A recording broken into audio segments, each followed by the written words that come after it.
দর্শক, আমি ঠিক এই মুহূর্তে অবস্থান করছি যশোর মনিরামপুর ডিগ্রি কলেজের সামনে।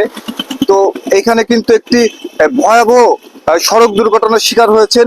তো একটি পাথরের ট্রাক কিন্তু আরেকটি পিছন থেকে মুরগির ট্রাক কিন্তু এসে সজোরে নিয়ন্ত্রণ হারিয়ে কিন্তু সজোরে আঘাত করে।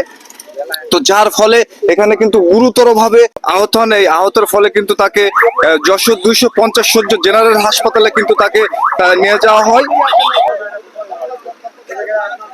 আমরা ওইখানে দাঁড়াইছিলাম। ওইখান থেকে দেখতেছি যে একটা গাড়ি এখানে দাঁড়ায় আছে। পরে এই গাড়িটা আসতেছে, আইসে গাড়ির পিছনে মেরে দিয়েছে। আবার এক পাশে পরিবহনের সাইড দিতে যায় এই গাড়ির পিছনে মেরে দিয়েছে। পরে এই হেল্পারের এই এক পাশে হেল্পারের লেগেছে, মাজায় ফাজায় সব লেগেছে। পরে আমরা এই টাইনে টাইনে বের করে হেল্পারে নিয়ে ভ্যানে উঠে তারপরে হসপিটালে নিয়ে গেছি। পরে অ্যাম্বুলেন্স আসছে, আসার পরে হসপিটালে নিয়ে গেছি। ওইখান থেকে ফেরত দেশে দিয়ে বলতেছে যশোরে নিয়ে যেতে। এখন ওনার পরিবার এসে যশোরে নিয়ে গেছে।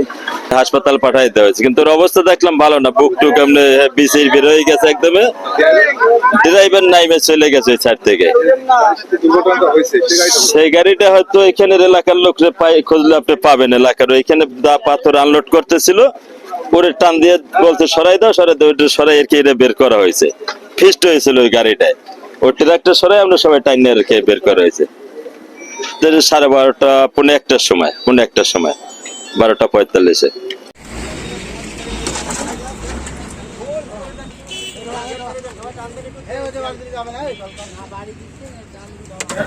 যশোর মনিরামপুর থেকে রকিবুল ইসলাম, ডেস্ক রিপোর্ট, প্রতিদিনের কণ্ঠ।